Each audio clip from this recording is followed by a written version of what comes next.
aqui numa batalha interna. Eu não sabia se vinha a ser engenheira, se vinha a ser professora. E eu acho que o meu lado professora ganhou. E queria partilhar convosco o que é isto da inteligência artificial. Porque andamos todos a ouvir falar disto todos os dias. E eu acho que os fundamentos não são percebidos. E então queria ver-vos falar disso um bocadinho. Quando nós pensamos em inteligência artificial, são estas as imagens que nos atormentam. E a realidade que se aproxima não é tão encantadora como nos vendem. Mas também não é tão assustadora como a ficção científica. E, portanto, o que eu queria era ver convosco o que é a inteligência artificial, efetivamente. Ora, os pais da inteligência artificial definiram-na como a ciência e a engenharia de criar máquinas inteligentes. Isto acrescenta pouco, não é? E, portanto, o que eu queria ver convosco é, afinal, o que é uma máquina inteligente. E se eu vos perguntar o que é inteligência, quais são as respostas que me dão? É como os humanos. Mas o que é que os humanos têm que lhes permite ser inteligentes? E provavelmente estarão a pensar no raciocínio, não é? Somos inteligentes porque conseguimos raciocinar. Será que a gente já consegue pôr as máquinas a raciocinar? E a resposta é não. Nós não conseguimos pôr as máquinas a raciocinar. Uma das primeiras coisas que nós conseguimos fazer com sucesso, ainda todos se devem lembrar, a meados da década de 80, quando o primeiro computador... quando um computador ganhou o campeão de xadrez da altura. Estávamos em 1986 ou coisa dessas. E a forma como nós conseguimos ganhar um jogo de xadrez foi pura procura, com um detalhe. Foi a utilização de conhecimento de domínio expresso no algoritmo de procura. Portanto, a forma de ganhar um jogo de xadrez é tão simples como testar todas as possibilidades em cada tabuleiro. Nós achamos isto inteligente. Nem por isso. Eu consigo ter um miúdo pequeno a jogar xadrez sem ter que testar todas as possibilidades. A forma como nós conseguimos evoluir a forma de jogar foi, efetivamente, colocar algumas restrições para diminuir o espaço de procura. E esta era uma das primeiras atividades da inteligência artificial, era conseguir ganhar jogos que mostravam alguma inteligência, mas depressa se percebeu que, nomeadamente, as limitações computacionais não nos permitiam ir muito longe só com a procura. E começamos a trabalhar, desde muito cedo, na aprendizagem. Portanto, o que nos torna humanos também é a capacidade de aprender. E o que se tornou mais famoso nos últimos, há 7, 10 anos, foi que, de repente, tínhamos umas máquinas que conseguiam distinguir os gatos dos outros animais. Agora, como é que isto é feito? E esta é a minha parte professora, não é? Nós, para ensinarmos uma máquina a perceber o que é um gato, nós temos que lhe mostrar milhões de gatos. E, ao mesmo tempo, temos que lhe mostrar milhões de cães e de coelhos e de pintainhos e de patinhos e de leões e de tigres, que são muito mais parecidos com os gatos, para que a máquina consiga perceber o que é que distingue um gato de um cão e dos outros animais.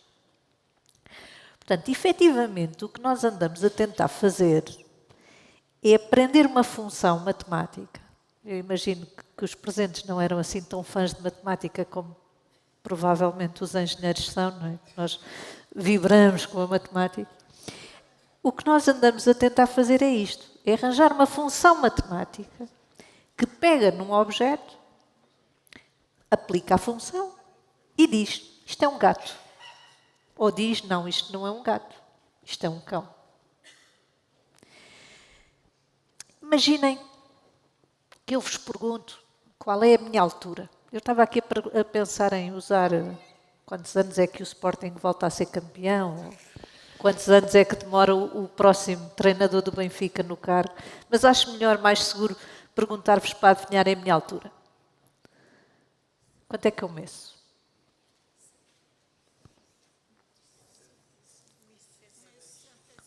1,65. 1,62. E eu digo-vos assim, erraram por defeito. 1,67. E o que é que vocês fizeram? Vocês pegaram, na altura que eu disse, 1,65 m, e olharam para mim, 1,70 m não tenho de certeza, portanto eu vou acrescentar um bocadinho para melhorar a minha estimativa. Para quê? Para diminuir o erro. E é assim que as máquinas aprendem. O que nós andamos a fazer o tempo todo é pegar na nossa primeira estimativa, ver se falhamos ou se acertamos. Se acertamos, estamos contentes, o nosso modelo está bom. Se falhamos, a gente faz uma próxima estimativa, o mais informada possível, de maneira a minimizar o erro. Eu tenho 1,66 m. Portanto, acertaram em cheio.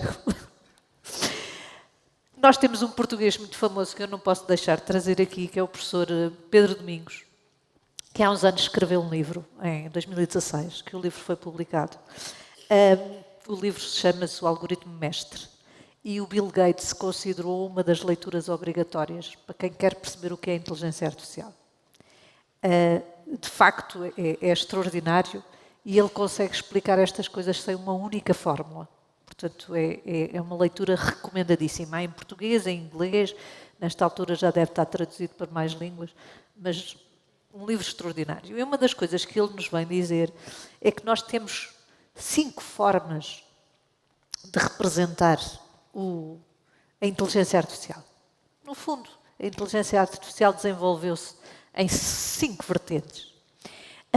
E umas são mais famosas hoje em dia que outras. Eu trouxe-vos aqui 2 modelos para decidir se hoje é um bom dia para jogar ténis ou não. E se eu vos perguntar se percebem o que é que aqueles modelos dizem, não há grande dificuldade, não é? O modelo da esquerda, a gente chama-lhe uma árvore de decisão. Foi dos primeiros modelos que existiram que eram autoexplicáveis. Nós olhamos para lá e dizemos, ok, se tiver um dia de sol é um bom dia para jogar ténis, se não estiver sol, se não houver vento é um bom dia para jogar ténis, se não, é um mau dia para jogar ténis. Portanto, qualquer pessoa olha para aquele modelo e percebe o que ali está. E, portanto, se aquilo for um grande disparate, ninguém o aplica. O modelo ao lado é uma rede de Bayes. E está muito simplificado, nós podemos pôr ali umas probabilidades em cada um daqueles arcos.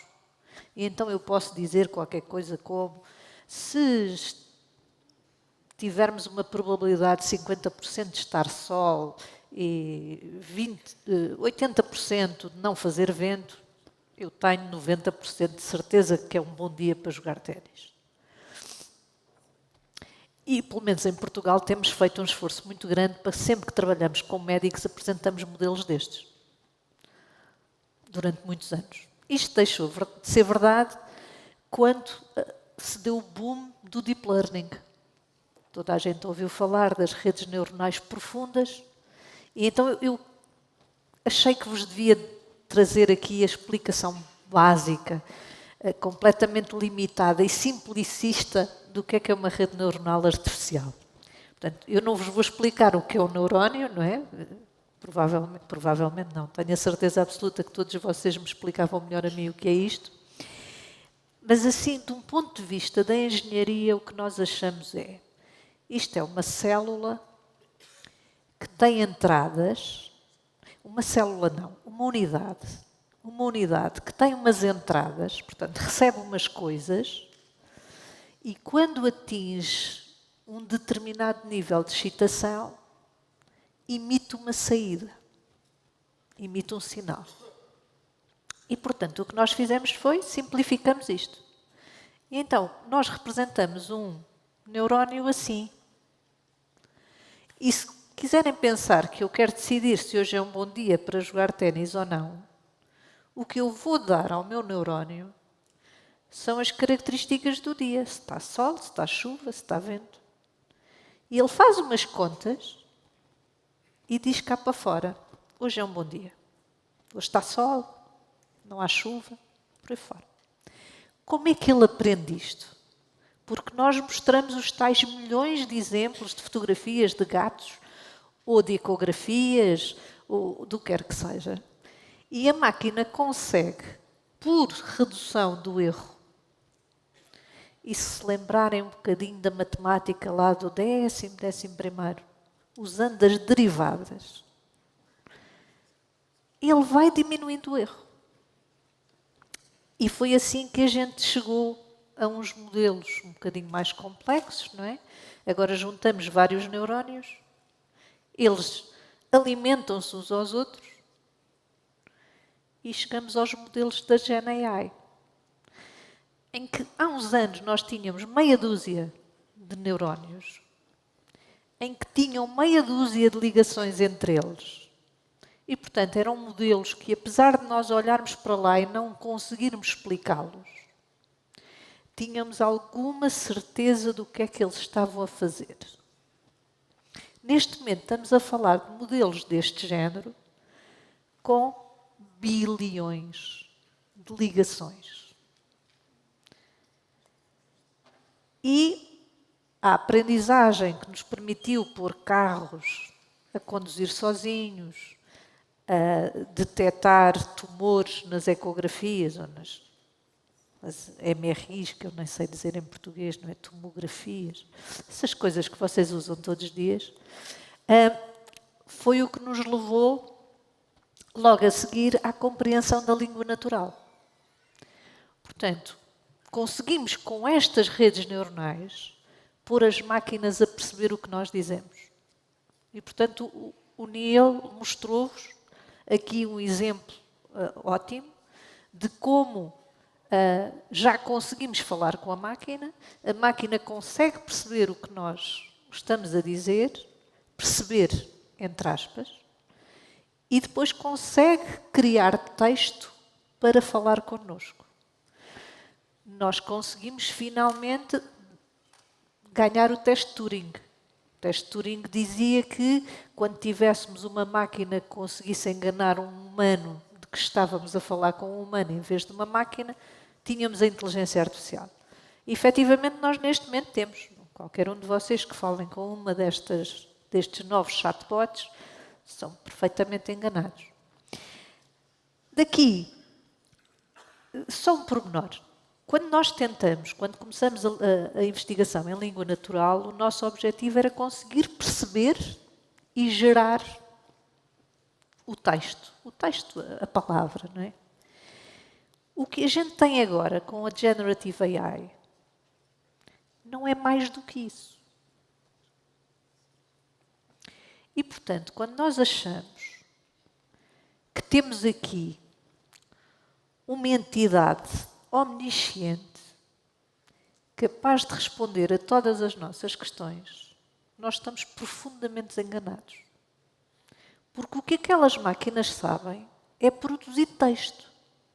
Texto credível, mas não garantidamente correto.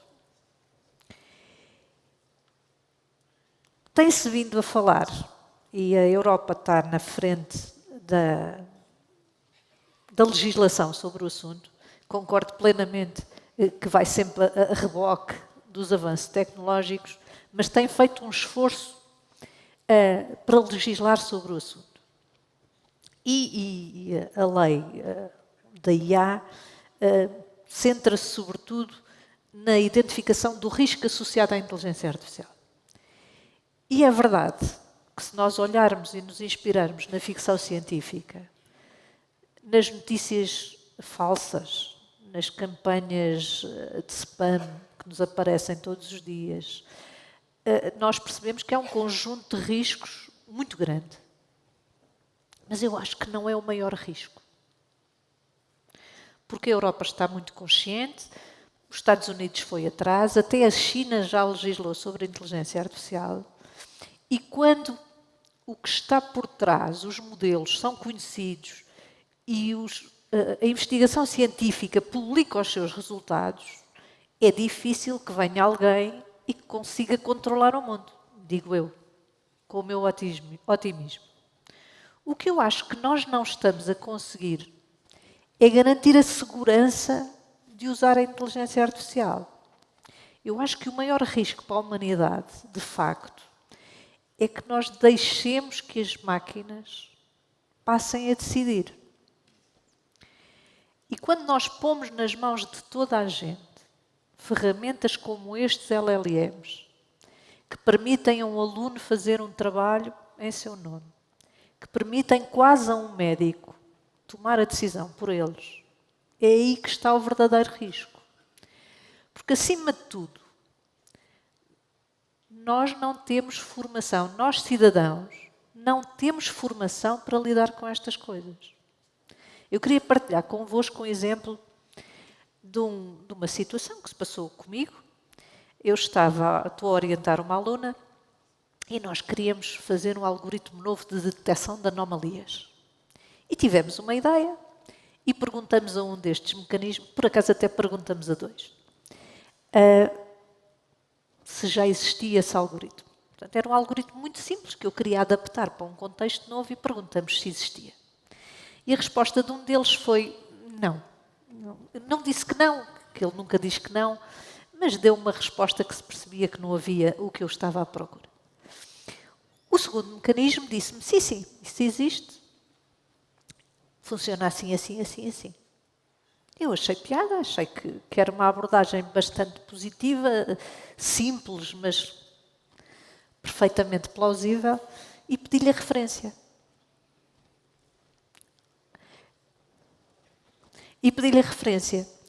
E ele deu-me uma referência. Fiquei mesmo triste, pensei, olha, eu até comentei, Daniela, não tens tese, não é isto a tese. Vamos sacar o paper. Vamos ver onde é que está o artigo e vamos à procura. E o motor de busca não encontra. E o motor de busca não encontra porquê? Porque nós depois acedemos à biblioteca, não é? À revista onde supostamente o artigo tinha sido publicado e o artigo não correspondia. Portanto, a referência que o LLM nos deu não correspondia ao artigo que eu tinha pedido. Aquele autor nunca tinha trabalhado em Anomaly Detection. Trabalhava noutra coisa qualquer, era um autor, nós encontramos logo a página do autor, encontramos a revista, o número da página do artigo e o título era diferente. Não tinha nada a ver. Nós demos-nos ao trabalho. No mundo em que nós vivemos, em que andamos todos a correr de um lado para o outro, e temos uma máquina que se calhar está 99% das vezes certa, quando é que nós vamos parar para ir todas as vezes validar que o que ele nos está a dizer é verdade? Porquê é que isto acontece? Porque efetivamente aqueles modelos não foram treinados para nos dar respostas. Aqueles modelos foram treinados para manter uma conversa connosco. E, portanto, se nós não tivermos uma atitude completamente crítica a tudo o que eles nos dão, e eu venho aqui fazer quase o papel do diabo, não é? O advogado do diabo. Mas isto é fundamental. Primeiro, que as pessoas percebam que é preciso ter formação para fazer estes modelos, para afiná-los, para validá-los, para sabermos o nível de risco a que eles estão associados, porque estes modelos não são infalíveis. Eu tenho muito receio que haja uma catástrofe. E não é por malvadez de alguém, um político muito mal intencionado, que vem e controla o mundo. Não. Eu estou convencida que o que vai acontecer é alguém com muito boas intenções vai fazer uma asneira muito grande. E sem dar conta disso, rebentamos com uma coisa que pode ser muito, muito, muito positiva. E pronto, é tudo. Muito obrigada.